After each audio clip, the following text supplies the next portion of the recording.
Hello, church family and friends. This is Brother Sean standing here in the front of our sanctuary doing some final prep work, getting ready for our in-person services tomorrow, September 6th. We are regathering. For the first time in almost 6 months, we'll be gathered in this room to sing praises to our Heavenly Father together and to study His Word as Brother David brings us the message that God has laid on his heart. I, for one, am excited to be able to gather again together, but I'm also excited that those of you that choose to stay home still have the option to worship with us online as well. We'll be streaming our services live from here on out, and so we are glad that you have that option, and those of you that are choosing to stay safe at home, we take that stand with you. We understand why you make that choice, and we are fully supportive of that decision of yours. We want you to do what you feel is right for you and for your family. And so there's no pressure to come here, but for those that do, we are so happy to see you in person, and so we are creating a safe place. We're going to gather as safely as we can based on what we know about the virus at this time. And so we want to talk just a little bit to you about what's going to happen here and what it's going to look like tomorrow, so that you'll know exactly what to expect as you plan to come and worship with us in person. Before I go through some of those things, though, I do want to say, if you have any symptoms at all, if you have a sniffle or a cough, or if you're running a fever, we ask you, stay home. Stay home and worship with us online. If somebody in your family or somebody you've been close to has symptoms, even if they haven't tested positive yet, just to be safe, stay home. But if you haven't been around anybody that you're aware of and you feel like you are in the right health to join with others in a gathering in a room like this, we invite you to come and join us. So let's talk a little bit about what to expect tomorrow morning, Sunday, September 6th. When you arrive, we'll have 3 doors that'll be open to the church. I'll show y'all what those are real quick. Here in the very front of our church, right off of our front parking lot, this main door here under the breezeway, that one will be your first option. The second door you'll be able to enter through is the one right near our senior adult parking in the back of the building. There's a sign that says Welcome Center. This is where near the basketball goal is as well. You can enter at that door. And your third option for entrance will be this door here on the west side of our building, or what we often refer to as the mall side of the building. This is near where our offices are. You can see the mailbox right there. That's your third door you can come in. There are 2 reasons we're only using those 3 entrances into the building. The first is that we still have construction ongoing on our new elevator in our educational building that we are very excited about. But that has our senior adult hallway closed off and our fellowship hall. So we won't be unlocking any of those doors on that side of the building. The second reason is because we want to control the flow of traffic as best we can to help with social distancing, so that you'll be able to walk into the building and walk straight into the sanctuary without crossing paths with anyone. Our doors will open Sunday morning at 10:40. That's 20 minutes before our service begins. We want you to have plenty of time to get in and have a seat and get ready for worship. So be sure not to arrive too early. We don't want you to have to wait around standing outside. So the doors open at 10:40. And when you get up to your door, you're going to see a greeter, and he's going to be happy to see you. He's going to be smiling, but you may not know that he's smiling because he's going to be wearing a mask, and you're going to be wearing a mask too.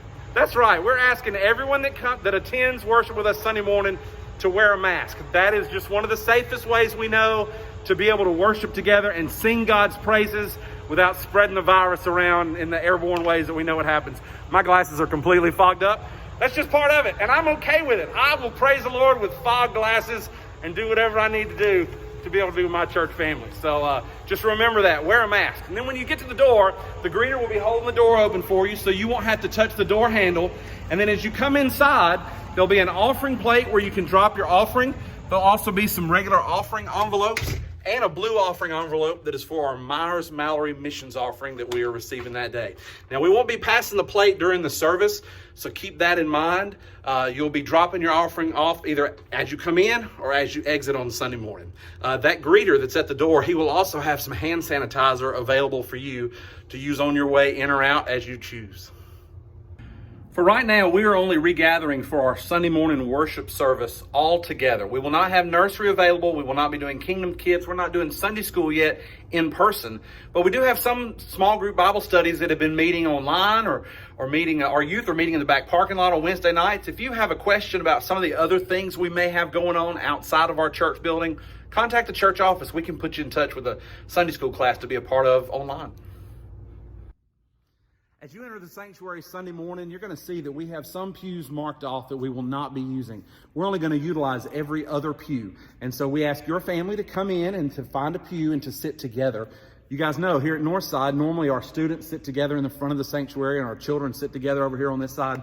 We're not going to do that for the time being. We're asking all family units to just stay together and sit together in one of our designated pews, and then to put 6 feet between each family. Once your family has found a place to sit, we ask that you just remain seated there until the service begins.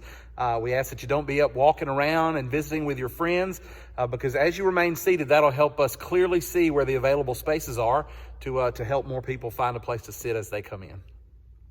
When you exit our sanctuary in the main lobby, normally we have a set of restrooms, male and female, right here.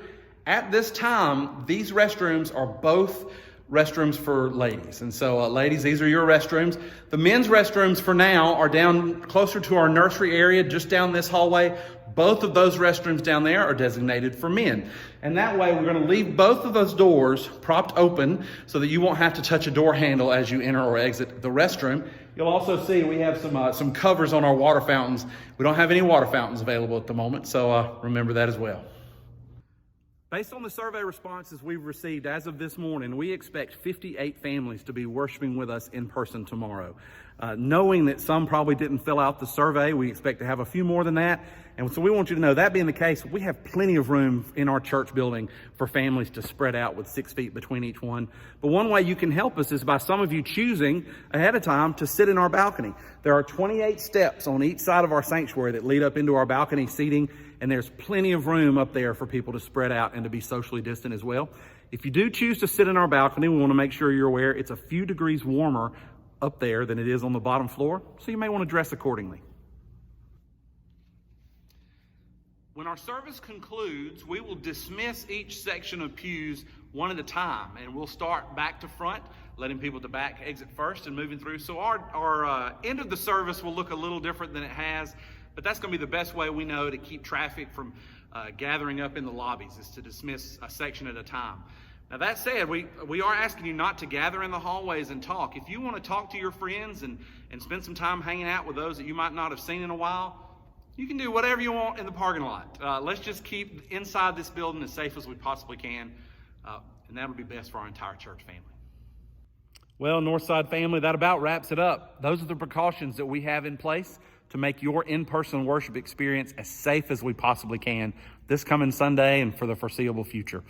Just one last thing I'd like to share with you, and this is just a personal note for me. We haven't written this really in any of our precautions at all, but I want to encourage you not to shake a hand, not to hug a neck. And here's why. I'll confess to you guys that in the past 6 months, as we've been quarantining, when I've run into somebody I haven't seen in a while, I might say, oh, come here, and you give them that side hug, and you look the other way, and you try to be as safe as you can. Let's not do that. And the reason being, there may be somebody here worshiping with us that is very afraid of this virus for themselves and for their loved ones. And when they see our church family members shaking hands and hugging necks and just going, oh, it'll be fine, they're going to think we are not taking this seriously. And we are taking this seriously, but we're also taking seriously the ability to worship in person and be safe. And so I want to encourage you, give somebody an encouraging wave. Smile big at them with your eyes, because you'll be wearing a mask. They won't be able to see you smile. And then if you want to give them a hug or you want to shake their hand, do that outside the building, because we're taking things very seriously in here, because we want to be able to continue to worship in person from here on out each and every Sunday throughout however long this virus remains with us. We love you guys. We look forward to seeing you, whether tomorrow or way down the road. We'll see you soon.